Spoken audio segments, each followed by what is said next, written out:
Hello hello, j'espère que vous allez bien. Aujourd'hui, je vous retrouve pour vous partager mon expérience en compétition de bodybuilding. Ça a été mon plus grand challenge sportif jusque-là et ça m'a confirmé plein de théories et certitudes que je pouvais avoir dans le domaine du bien-être, du sport et de la musculation. Aujourd'hui, je veux vous partager tout ce que j'ai appris et qui me semble utile que vous sachiez. Je suis Zoé, coach sportive spécialisée dans la relation entre le mental et le corps. Tous les 15 jours, à travers ce podcast, je vous partage mes astuces et réflexions autour du sport et du bien-être.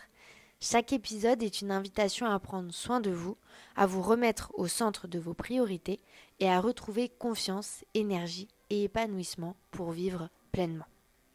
Si ce podcast vous plaît et vous inspire, partagez-le à vos proches et laissez-moi vos étoiles et votre mot du cœur. Alors pour celles qui ne savent pas ce que c'est une compétition de bodybuilding, c'est une compétition en musculation où le but est de se préparer à cette compétition en amont pour présenter son corps le plus harmonieux possible. Un corps harmonieux, ça dépend de la catégorie qu'on choisit. Il y a différentes catégories qui sont plus ou moins musclées, qui demandent à développer plus ou moins certaines parties du corps. Moi, je vais vous parler de la compétition que j'ai faite, donc la compétition en catégorie bikini. C'est une compétition où le but, c'est pas d'être le plus musclé possible, mais plutôt d'être bien proportionné. Donc d'avoir des fessiers qui sont équilibrés avec les cuisses, d'avoir une taille relativement fine, d'avoir les épaules développées. On recherche un petit peu, en fait, la taille X. Voilà. Comme ça, vous savez à peu près ce que c'est. En fait, c'est les compétitions où on voit les athlètes défiler et poser, donc on parle de posing, sur scène en bikini. Donc il y a eu différentes étapes de préparation, à savoir que ma préparation elle a duré environ 2 ans. Elle a été un petit peu plus longue que prévu parce que les aléas ont fait que ça a duré plus longtemps. Je vous en parle plus tard. Donc 2 ans de préparation et il y a eu 2 phases principales, la phase de prise de masse, je vais commencer par vous parler de ça, et ensuite une phase de sèche. Et bien évidemment tous les rebondissements qui vont avec. Donc la première étape en fait c'était de développer une masse musculaire plus importante que ce que j'avais déjà et donc de faire une prise de masse. En fait, ça s'est passé à une période assez bouleversante pour moi parce que je me suis lancée dans cette préparation. Au tout début, je venais d'être diplômée, donc je commençais mon nouveau travail. C'était une période un petit peu bizarre aussi parce que on était encore dans le Covid, donc on n'était plus en confinement, mais par contre les salles n'avaient pas encore pu réouvrir. Donc il avait fallu que j'ai beaucoup de créativité pour m'entraîner au tout début. Parce que je m'entraînais à la maison, donc ça demandait de l'imagination, de se creuser la tête, parce qu'il y avait peu de charge, donc il fallait quand même que je trouve des moyens de solliciter mon corps pour qu'il comprenne qu'il avait besoin de muscles, sans ou avec peu de charge. Donc ça a été hyper intéressant parce que pour le coup, en termes d'adaptabilité, aujourd'hui dans mon travail, ça me sert énormément, parce que quoi qu'il arrive, je peux donner des exercices à mes coachés. Donc ça a été hyper intéressant. Malgré tout, il y a forcément un moment donné où ça devenait trop contraignant et j'ai décidé donc d'acheter mon propre matériel. Donc, je me suis fait un petit home gym avec le basique, on va dire, les barres, les haltères. Et j'étais partie pour une véritable prise de masse. Donc j'ai dû m'entraîner sans poids à la maison pendant à peu près 4 mois, je dirais. Et après, j'ai eu du matériel à la maison et j'ai pu retourner en salle aussi, puisque je travaillais à l'époque en salle et ça a fini par réouvrir. Et le premier constat que j'ai fait et la première difficulté à laquelle je me suis confrontée, c'est que la prise de marche ne marchait pas, entre grosses guillemets. En fait, je mangeais de plus en plus, mais le poids ne bougeait absolument pas sur la balance. Et en réalité, je séchais à vue d'œil. Je commençais à avoir les stries musculaires, chose que j'avais jamais vue de ma vie. Je commençais à plutôt flotter dans mes vêtements plutôt que d'être un peu serrée. Et à ce moment-là, j'ai vraiment compris que mon corps était en train de vivre une relance métabolique. Alors une relance métabolique, c'est-à-dire que comme on apporte plus de calories à notre corps se rend compte qu'il marche un peu à bas régime depuis un certain temps. Et que maintenant, en fait, il peut utiliser les calories qu'on lui donne pour réchauffer notre corps, pour nous donner plus d'énergie, pour donner du peps aux muscles. Et donc, c'est ce qu'on appelle une relance métabolique.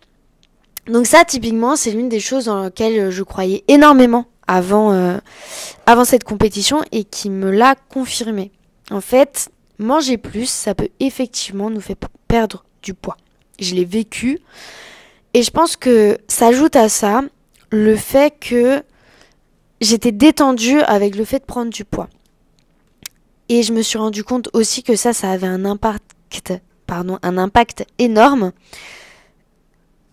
Notre psychologie, en fait, au moment où on décide de perdre ou prendre du poids, il a un rôle à jouer énorme. Plus on a peur de le prendre, plus on a peur de prendre du poids, plus on a peur d'en perdre, et plus en fait notre corps va se diriger dans cette direction-là. J'ai pas de preuves scientifiques, j'ai pas autre chose que ma propre expérience, mais en tout cas c'est ce qui a confirmé ce que j'ai toujours vécu. Moi j'ai commencé le sport, je voulais perdre du poids, je voulais sécher, je voulais être moins grasse, je voulais être moins grosse. Et depuis que j'avais commencé, mon objectif c'était ça en fait, de faire attention à mon poids. Et ça a toujours été quelque chose d'assez contraignant. Je me suis rendu compte que si je mangeais un peu trop, que je faisais trop d'écart, j'avais tendance à reprendre. Que si j'arrêtais le sport, pareil, je reprenais assez vite. Et au fond de moi, j'étais convaincue qu'il y avait un truc. Que c'était pas logique. Et cette prise de masse, ça m'a fait prendre conscience de ça. Donc, j'ai quand même continué à augmenter progressivement les calories. Quand j'ai commencé ma prise de masse, j'étais à 1800-1700 calories. Je suis montée jusqu'à 3000 calories. J'ai mis à peu près entre 6 et 9 mois à monter jusqu'à 3000 calories. Parce que j'avais aussi beaucoup d'activités, comme à l'époque j'étais en salle, je faisais aussi énormément de cours collectifs, donc je consommais énormément. Et ça a compliqué pas mal la prise de masse parce que vraiment je mangeais à n'en plus pouvoir. Beaucoup d'activités, donc je disais séances perso, cours co, vie quotidienne, forcément ça consomme. Et je me suis rendu compte que mine de rien, manger sans appétit c'est possible. Manger toutes les 2 heures c'est contraignant. Et surtout les plats sont vite répétitifs. Répétitif parce qu'en fait, faut quand même faire attention à ce qu'on consomme. L'apport qu'on recherche le plus, c'est les protéines et les glucides. Et mine de rien, si on veut avoir des plats qui sont relativement bons et qui sont équilibrés et qui nous apportent suffisamment de protéines, c'est technique. Moi, la course aux protéines, ça a été vraiment compliqué. Et du coup, typiquement, il y avait des aliments pour mes snacks qui revenaient tout le temps. Le fromage blanc, ça revenait tout le temps. Les œufs, ça revenait énormément aussi. Donc ça a été un peu compliqué. Je suis quelqu'un de gourmande. Et donc, manger de manière très répétitive et pas par plaisir, c'était un peu compliqué. Et je me suis même rendu compte, et ça vraiment, j'y croyais pas, que même en étant gourmande, il y a un moment donné où j'avais plus envie de manger. Et que je pouvais quand même atteindre plus que la satiété, vraiment cette espèce de d'écœurement en fait à l'idée de manger. Mais il fallait quand même manger. Donc j'ai fait à peu près 1 an de prise de masse. J'avais décidé de finir cette phase-là à la fin de l'hiver pour essayer de faciliter la sèche. Parce que l'été, j'ai tendance à avoir moins d'appétit. Les repas de base sont plus légers. On a plus facilement envie de manger des salades, de manger des crudités, de manger des choses fraîches. T'as aussi plus d'énergie avec l'énergie du soleil, la vitamine D qui revient. Donc ça a facilité beaucoup cette sèche. Et pour finir, il y avait aussi le fait que c'est plus propice aux activités. On va plus facilement sortir, on va plus facilement bouger. L'hiver, on a un peu envie d'être en hibernation, on est bien chez soi. Donc j'avais fait ce choix-là et j'avais très très hâte de commencer cette phase. Parce que, comme je vous le disais, je mangeais plus par appétit, j'étais souvent écœurée, manger tous les 2 heures, c'est très contraignant parce que t'as toujours ça en tête. On y reviendra plus tard, mais t'as toujours ça en tête. Donc j'étais très heureuse de commencer ma sèche. Et j'ai choisi de faire une sèche longue pour que ça soit plus progressif, moins violent pour le corps et moins violent aussi pour ma tête, pour le côté psychologique. Et donc la première étape, en fait, ça a été de retrouver une quantité calorique et une quantité de repas de maintien.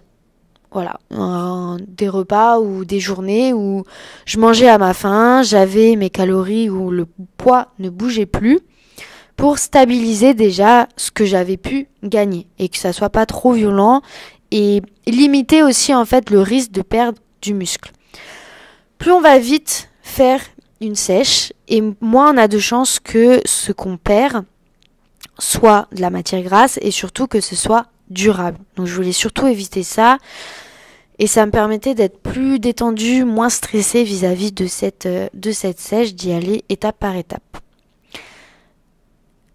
Le plus gros challenge, je l'ai un peu déjà dit, c'était de garder le muscle et perdre le gras. Donc j'ai gardé la même fourchette de travail en ce qui concerne l'entraînement. En prise de masse, je m'entraînais avec des 3 à 4 séries de 6 à 12 répétitions. J'ai maintenu ça en sèche en essayant un maximum de continuer à faire évoluer mes poids. Alors, sur ce point-là, c'est un peu bizarre, entre guillemets, à expliquer parce que l'idée, c'était en fait d'augmenter mes poids, sauf que forcément, j'avais beaucoup moins d'énergie. Donc j'ai stagné énormément, mais le but ultime, c'était vraiment d'éviter de redescendre les poids pour vraiment indiquer à mon corps que c'est pas les muscles que j'avais envie de perdre, c'était bien la matière grasse et que donc c'était pas dans les réserves qu'il fallait qu'il aille piocher. Parce que c'est le premier réflexe de notre corps. Pour lui, les muscles, c'est très énergivore et donc s'il perçoit pas le besoin d'en avoir, il va essayer de les réduire parce que pour lui c'est vraiment, ça consomme beaucoup, c'est très très énergivore et donc c'est pas dans son intérêt de les garder. C'est pour ça que c'est important quand on veut faire une relance métabolique, quand on veut perdre du gras et prendre du muscle, d'envoyer des signaux forts à notre corps qu'on a besoin de ces muscles. Et ça va un petit peu avec ça, mais notre corps il préfère le gras parce que ça le met en sécurité, ça le met en confiance. Ça veut dire que même si à un moment donné on manque, on a de quoi tenir un petit peu plus longtemps que quelqu'un qui est tout freluquet. Donc voilà, pour le gros challenge de la sèche. Donc j'ai pas changé beaucoup les entraînements de musculation. Par contre, on a rajouté 3 séances de cardio par semaine. En tout cas en début de sèche. D'ailleurs, je vous ai pas trop parlé de mes mensurations, mais l'autre difficulté qu'on a eue en dehors du fait qu'au début, je séchais beaucoup malgré la prise de masse, c'est que j'ai pris énormément de cuisses et pas du tout de fessiers. En l'espace de, 2 mois, je crois, j'avais pris 6 cm de tour de fessier, ce qui est énorme. De cuisses, pardon. Et je m'en mêle les pinceaux. Et j'avais pris 15 cm à peine de fessier. Donc en fait, dans l'entraînement, j'ai dû aussi beaucoup affiner mes méthodes, bouger les curseurs pour augmenter, réduire suivant les groupes musculaires qu'il fallait que je développe pour la compétition, pour avoir du coup un corps équilibré. L'idée, c'est pas juste de être hyper musclé et de sortir le corps le plus musclé possible, c'est de chercher une harmonie. Donc ça a été hyper intéressant aussi de pouvoir peaufiner ce physique petit à petit. Donc pour revenir à la sèche, pendant l'été, le challenge cette fois-ci, ça a été de s'entraîner alors que j'étais en colonie de vacances. Donc fallait tenir le régime et qui est relativement strict, tout en faisant des repas pour tout le monde qui plaisent. Donc c'était un petit peu technique ça, et de tenir les entraînements aussi. Typiquement, j'avais difficilement accès à une salle, en tout cas pour une partie de la période, et il fallait trouver le temps aussi de s'entraîner. Donc je me levais avant tout le monde pour m'entraîner, et c'était le retour de la créativité un peu sur les entraînements. J'en ai profité typiquement pour faire un petit peu plus de cardio à ce moment-là. Travailler beaucoup aussi mon posing, parce que ça c'est un gros travail aussi. Le posing, c'est vraiment quasiment la moitié de la note quand on est sur scène, parce que si tu sais pas présenter ton corps, en fait, il y a plein de choses qui vont pas ressortir, ou au contraire qui vont ressortir que tu veux pas faire ressortir, et ça peut ruiner ton passage. Donc je me suis un peu concentrée là-dessus, et plus la sèche avançait, plus les repas se ressemblaient. Ça a été très frustrant, très compliqué aussi pour moi. Encore une fois, je suis une gourmande, donc j'aime manger des plats qui ont du goût, où on fait rissoler des petits oignons dans le beurre avec de la crème, de la sauce.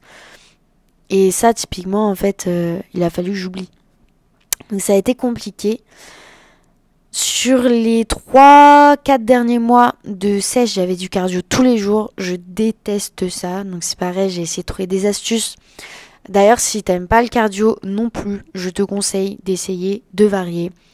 Moi, j'ai fait des cours de Zumba, de step. Des coups, je faisais de la corde à sauter dans mon salon devant une série. J'ai passé une demi-heure à sautiller dans mon salon à parler avec une pote. J'allais courir.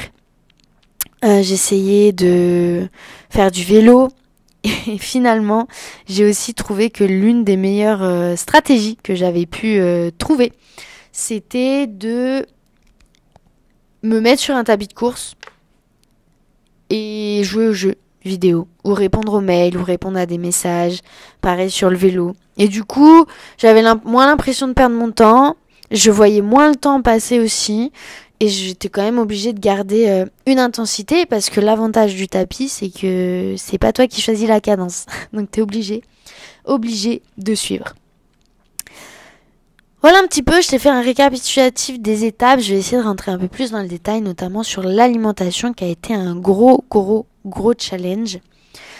Donc pendant 2 ans, ça a changé un petit peu tout le temps. Je suis passée de 1800 calories à 3000 calories, où je mangeais toutes les 2 heures. Typiquement, un repas de base, c'était une assiette de bolognaise, bien garnie, une pasta vox, 200 g de fromage blanc, pour le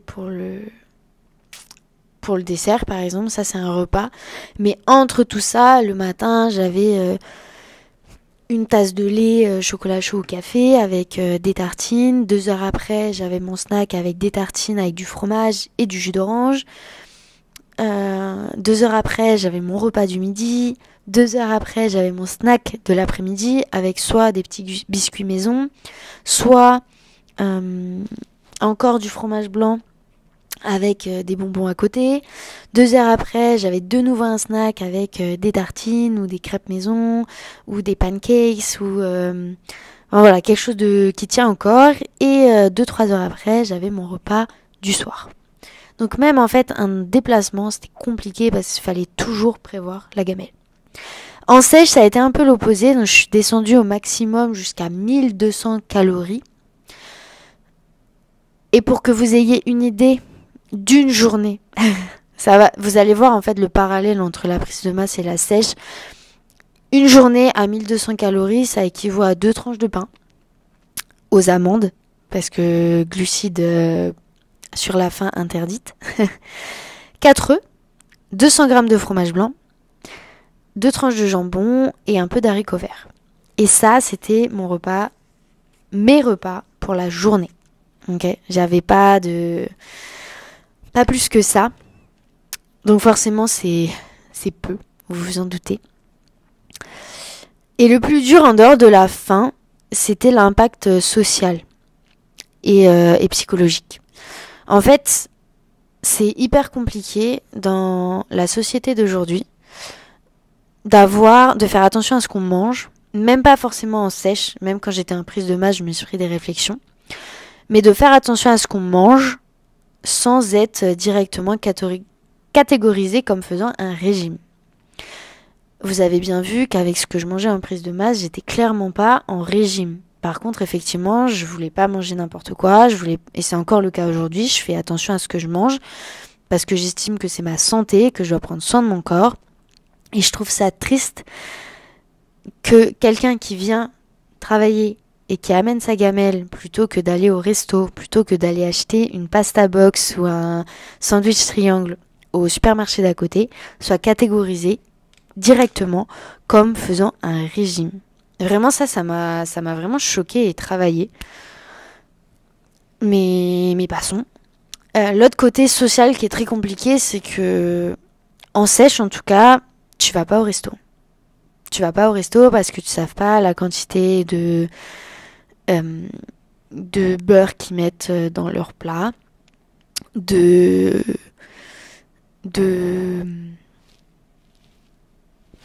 portions de viande qu'ils mettent, de portions de pommes de terre qu'ils mettent, si ça va être, même si tu prends une salade de vinaigrette qu'ils mettent, enfin c'était quelque chose de très compliqué.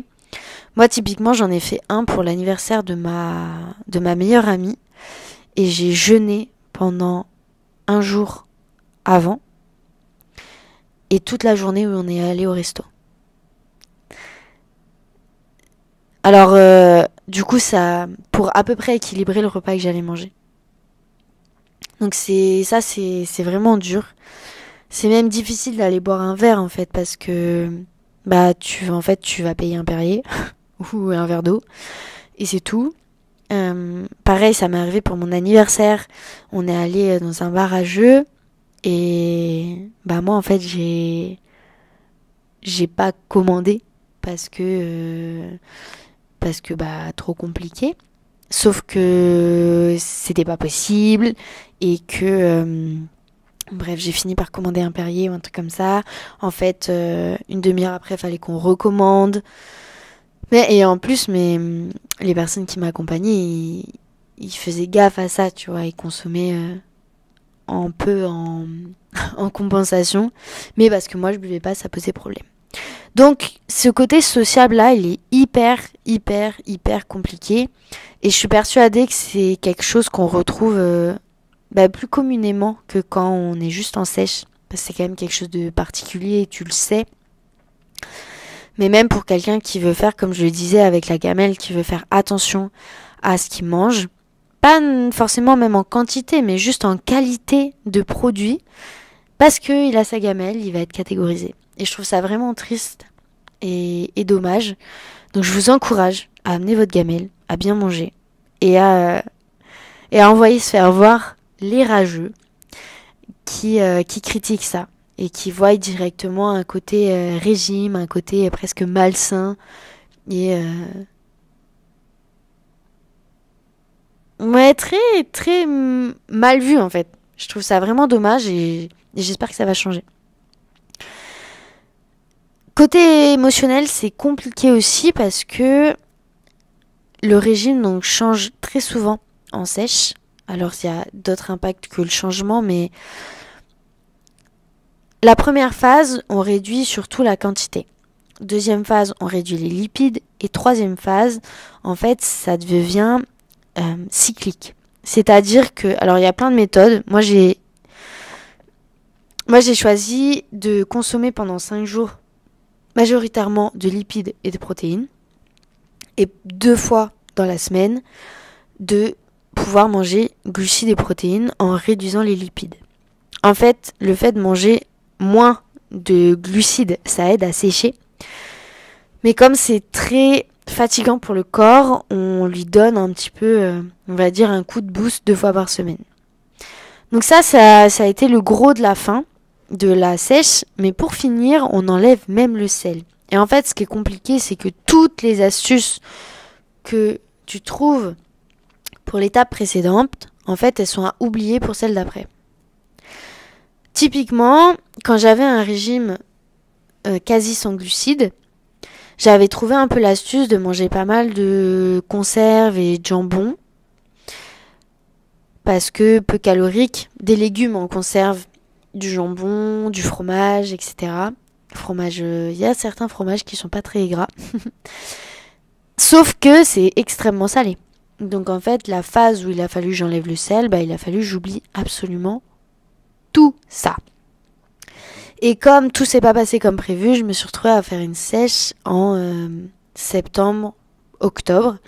Ce qui est beaucoup plus compliqué parce qu'il y a moins de légumes, il y a moins de saveurs, on va dire, bonnes sans artifice, sans sauce, sans rien. Et du coup, ça a été vraiment très compliqué. Et pendant les 2 ans, j'ai même vu ma santé mentale faire du yo-yo et des montagnes russes de folie. Même sans parler de l'impact que c'est de faire un régime, de manger trop peu. Ça, parce que ça épuise le corps, parce que plein de choses, j'y reviendrai plus tard. En fait, suivant les phases où on se trouvait, forcément, le corps change et l'image qu'on a de soi aussi. Globalement, pendant la prise de masse, ça a été.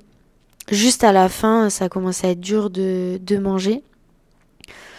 C'est plutôt cette sensation de manger à s'écœurer qui a été dure. Et à la toute fin, le reflet dans le miroir, il a quand même été compliqué à gérer. Surtout avec le travail du posing, parce que je passais pas mal de temps à regarder mes postures, à travailler devant le miroir, et en fait, on voit que qu'on a grossi, qu'on est un peu plus pâteau. En plus, je suis pas très grande, je fais 1m60, donc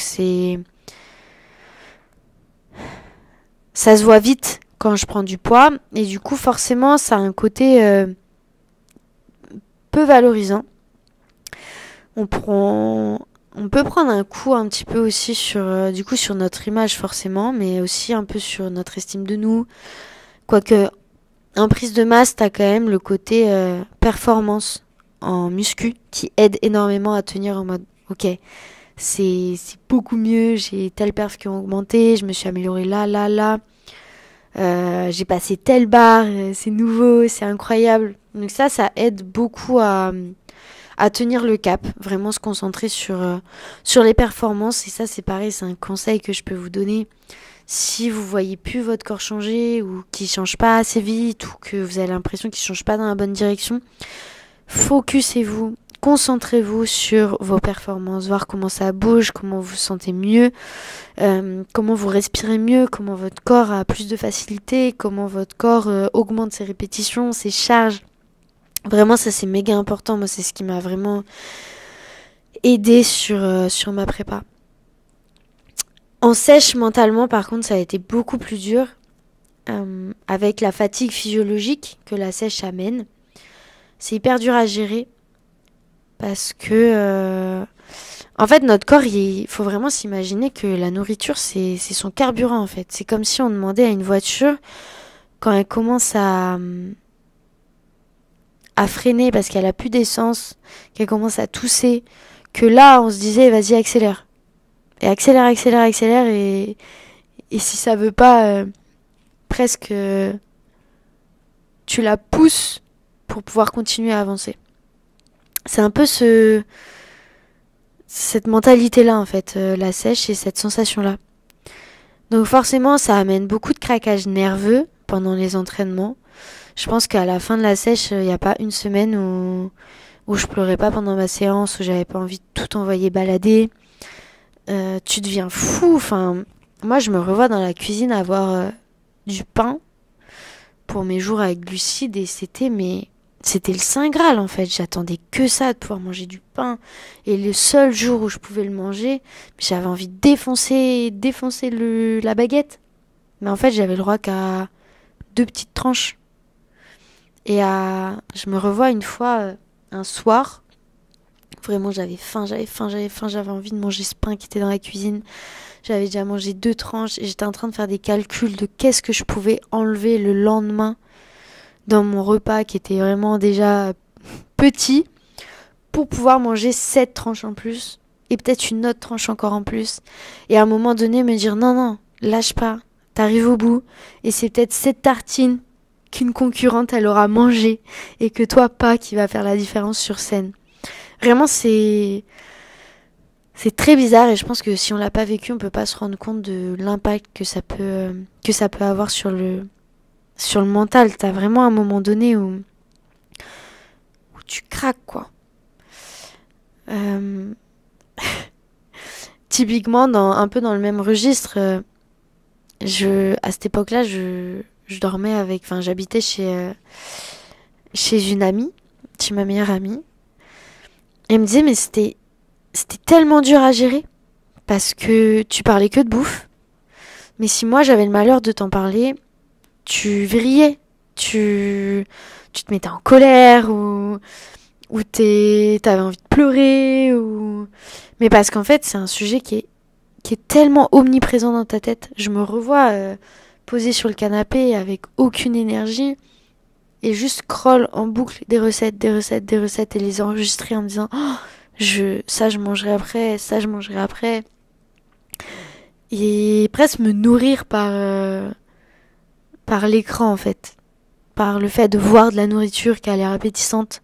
Mais par contre, le moment où j'y pensais pas, il fallait pas m'en parler. Donc ça a été vraiment dur. Et en fait, c'est lié à notre gestion émotionnelle qui est plus du tout prise en charge par notre cerveau, en fait. Parce que il y a Maslow qui a fait une pyramide comme ça qui parle des besoins primaires. Et tant que les besoins qui sont à la base ont pas de réponse, les besoins qui arrivent au-dessus n'existent pas. Et moi, j'avais un tel besoin de manger qu'en fait, tout ce qui était autre n'existait plus. Typiquement, j'avais plus de règles parce que du point de vue de mon corps, la reproduction à ce moment-là, c'est pas du tout une priorité. La priorité, c'est déjà de te nourrir toi et d'être en forme toi. J'avais plus de libido, j'avais tendance je perdais clairement mes cheveux, j'étais épuisée et la gestion des émotions était proche de zéro. J'avais plus de créativité, j'avais plus de motivation. Je lançais mon entreprise à ce moment-là, donc ça a été hyper dur parce que j'essayais de m'investir quand même dans mes coachings, les quelques coachings que j'avais, dans la communication. Mais va communiquer quand tu gères pas tes émotions.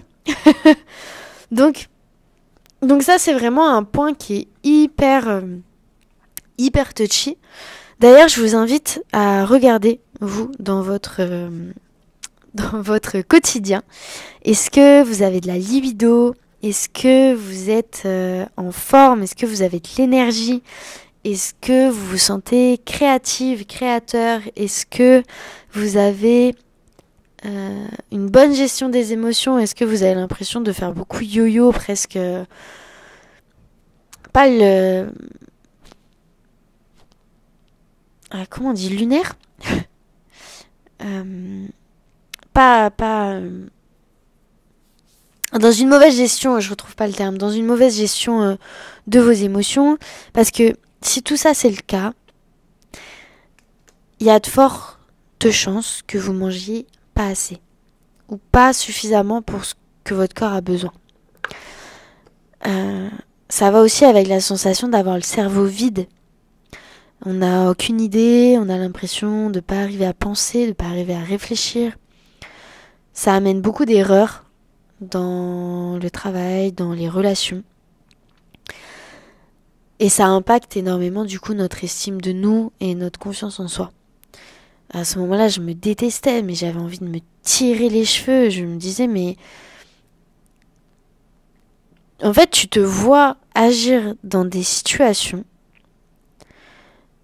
où la façon dont tu gères le truc te semble complètement absurde, mais t'es incapable de faire autrement.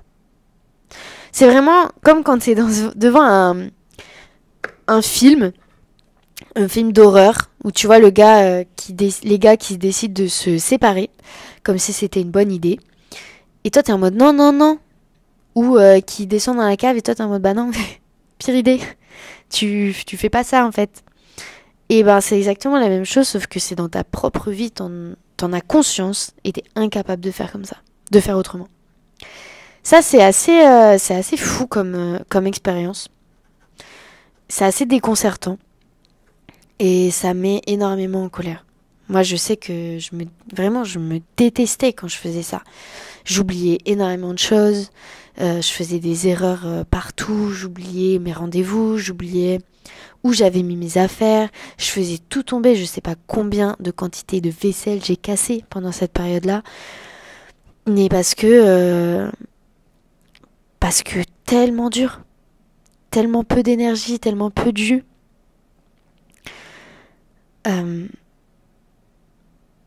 Donc ça a été vraiment, vraiment difficile. Sur la perception de nos capacités, de nos compétences, l'estime de soi qui chute, mais à vue d'œil.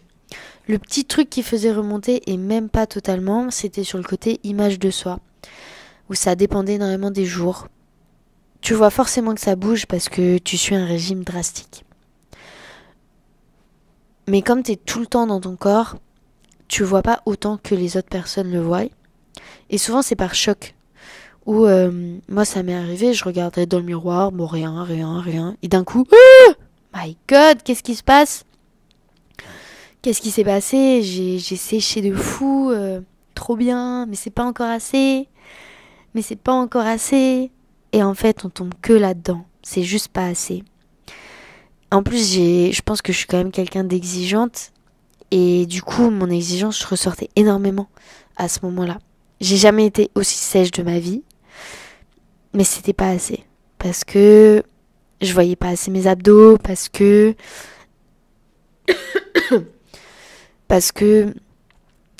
c'était pas assez proche de la perfection. Et c'est terrible parce que t'es dans une phase où tu donnes tout pour ça et t'as l'impression que c'est jamais suffisant. Typiquement, la veille de la compétition, ça a été... j'étais pas bien du tout parce que j'avais l'impression que mon physique c'était un carnage, que j'avais repris du poids de fou et que c'était mort, en fait j'avais plus rien à jouer parce que c'était un jour avant la compète et que c'est pas là que ça allait se faire la différence. Et ça c'est beaucoup en lien aussi avec le fait que comme t'es très sec, en fait la moindre petite chose, la moindre petite goutte de changement se voit de suite sur ton physique. Les jours où j'étais stressée, je faisais de suite de la rétention d'eau, ça se voyait, j'avais l'impression d'avoir repris 3 kilos. Sur la balance, ça n'avait pas changé autant. Je dormais mal, pareil. Rétention d'eau, je prenais 3 kilos. Enfin, visuellement, j'avais l'impression que mon corps, il avait changé tellement. Donc ça, c'est compliqué, mais ça m'a quand même permis de prendre conscience encore plus. Parce que c'est pareil, ça c'est quelque chose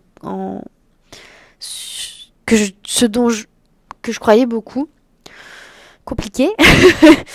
Ce en quoi je croyais beaucoup, c'est que le stress nous donne l'impression qu'on grossit. Mal dormir nous donne l'impression qu'on grossit. Et ça c'est sûr. J'en ai la conviction aujourd'hui. Ça c'est sûr, je peux vous le dire. Donc paniquez pas, on prend pas 2 kilos en un jour. Enfin, quand on se pèse à jeun un jour et que le lendemain on se repèse à jeun, on peut pas avoir pris 2 kilos. C'est juste le poids qui fluctue et c'est tout à fait normal si vous n'avez pas passé une bonne nuit, si vous avez été stressé. Des fois on n'en a même pas conscience, mais c'est le cas. Donc voilà pour un petit peu pour les phases émotionnelles en sèche, vraiment vraiment dur. Ça m'a aussi montré à quel point c'est pas un corps que je voulais avoir tout le temps, parce que je sais ce que ça implique et je préfère profiter de mes repas, de ce que j'aime et avoir un corps un petit peu moins sec que l'inverse. J'aimais pas du tout mon corps non plus aussi sèche. C'était agréable de voir ses muscles, c'était agréable d'avoir un ventre plat. Mais j'avais l'impression d'être cadavérique. C'était très bizarre. C'est très très bizarre de faire un aussi gros changement sur son corps en un an. En fait, on a l'impression que c'est énorme, mais un an ça passe tellement vite. Et surtout sur des changements de corps comme ça.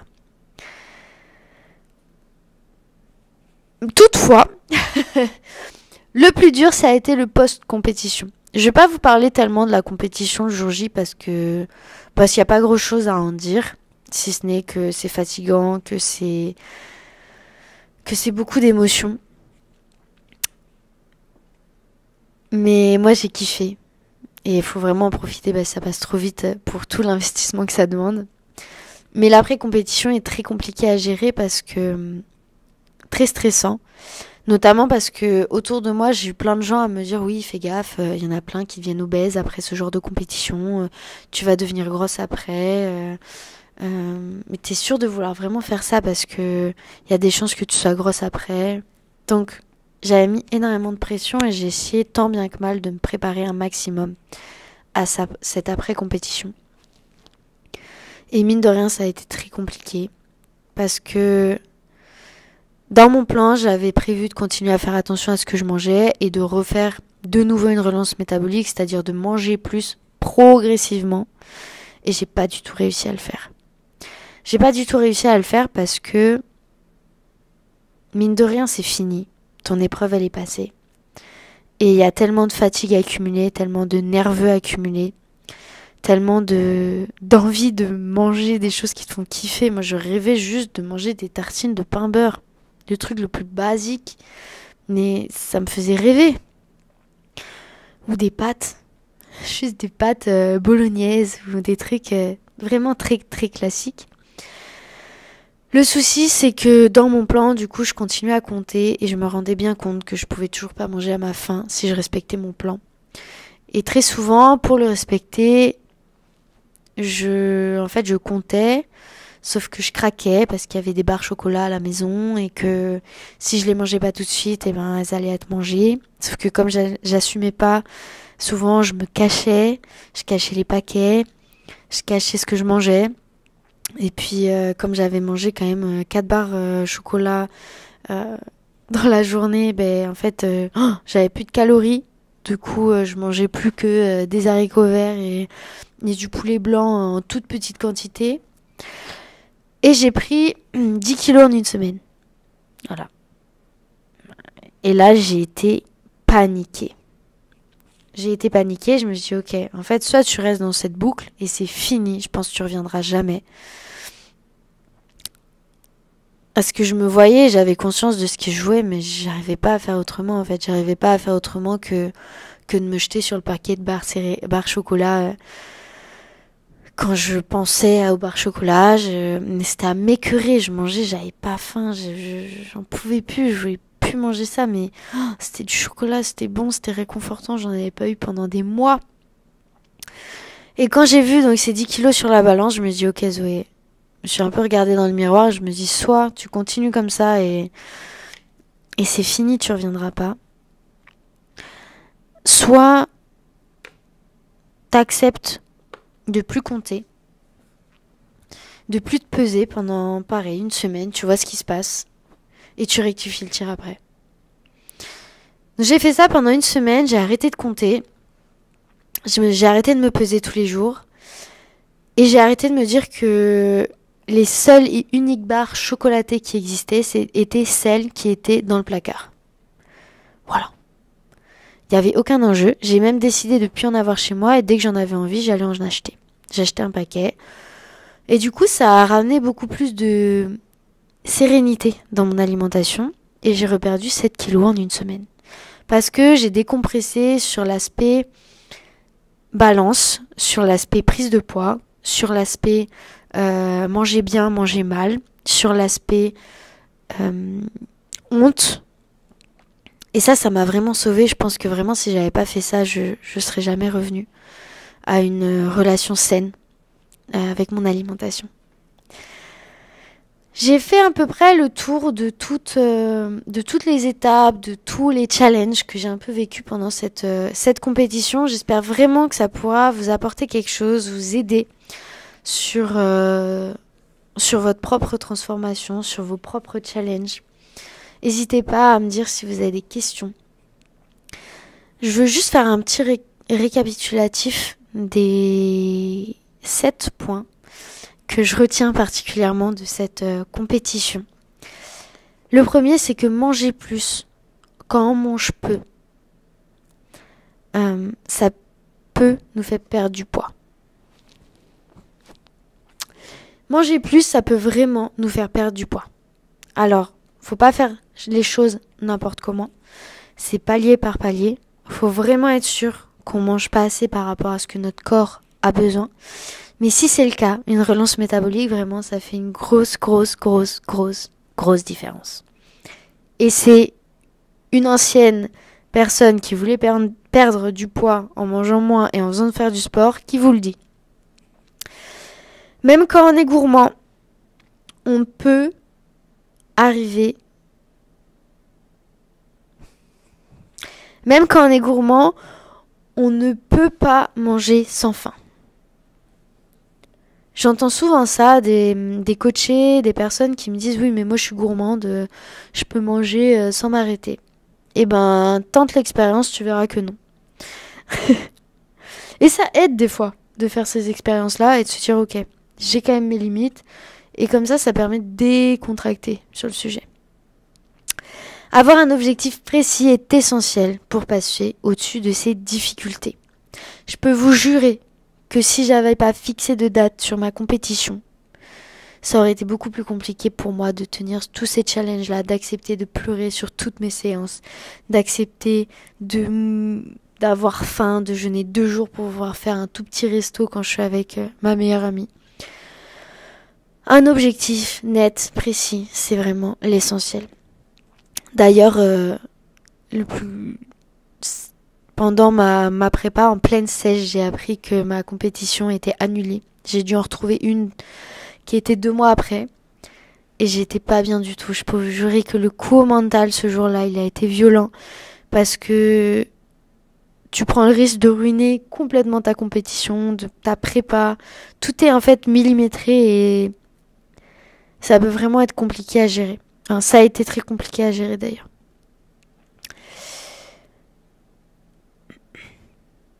Le 4e point, c'est le fait que plus on a peur de prendre du poids et plus on est sur le contrôle de notre alimentation, plus on a de chances de prendre du poids. Et plus ça va être le cas. Je l'ai confirmé sur moi pendant cette compétition-là. Les jours où j'avais l'impression que c'était cata, que j'étais stressée, que... de suite, oui, j'étais plus lourde. J'ai passé une mauvaise nuit, oui, je suis plus lourde. J'avais peur de monter sur la balance, oui, j'étais plus lourde. Et le jour où j'y allais en décontracté, en fait, ça se passait beaucoup mieux. Et typiquement, ça a été vérifié aussi avec ma prise de masse, parce que, vous voyez... Pendant des années, je suis montée dans la balance en étant un peu stressée du poids, en espérant voir un chiffre inférieur à la dernière fois. Et pendant des années, j'ai eu du mal à perdre ces poids et je devais faire méga attention. Et le jour où j'ai voulu prendre du poids et que c'était ça mon objectif, en fait, je me suis mis à en perdre. Et physiquement, surtout physiquement, je me suis mis à en perdre. Donc, vous voyez, ça c'est hyper important et c'est hyper intéressant de prendre ça en considération. Lâchez-vous la grappe. Le 5e point. Alors, ça c'est une petite dédicace à toutes celles qui essayent de manger sans glucides. Oui, ça vous fera perdre du poids. Manger un régime lipides-protéines. Mais c'est pas durable. Parce que ce genre de régime-là, ça fatigue énormément notre corps. Vous voyez, même moi qui ai fait un régime spécifique dans le cadre d'une compétition, j'étais pas 7 jours sur 7 sans glucides. On a besoin de glucides. Et on a besoin de manger pour être en pleine possession de nos moyens. Et quand je parle de nos moyens, c'est moyens physiques et psychologiques. Si on n'est pas bien dans notre tête, on pourra avoir le corps qu'on veut, on ne s'aimera pas. C'est un peu ce que je vous ai dit, j'ai vu mon corps se transformer dans les 2 sens. Et en fait, le moment où je me sentais le mieux, c'est les moments où je mangeais à ma faim et où je pouvais faire des activités qui me faisaient kiffer et que j'avais un corps entre les deux, ni en prise de masse, ni en sèche. Je suis très fière du physique que j'ai eu en sèche, mais je me vois pas vivre avec. J'étais pas bien dedans et je l'aimais pas plus que ça. J'avais plus de seins, j'avais l'impression d'être inexistante, d'être presque translucide. Et c'est pas à ce moment-là que je me suis mieux sentie. En fait, je me suis mieux sentie avec un peu plus de ventre, mais aussi un peu plus ronde, un peu plus pulpeuse, un peu plus garnie, un peu plus joyeuse. Et, et ça, c'est hyper intéressant et important d'en prendre conscience.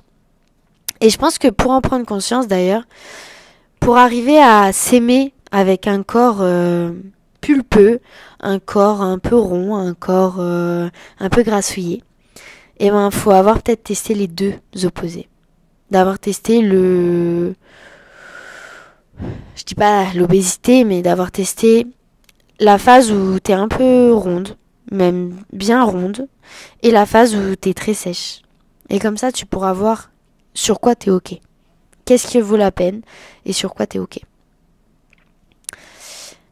Et la dernière, et ça c'est un gros merci aussi aux personnes qui m'ont entourée, notamment ma meilleure amie et mon copain.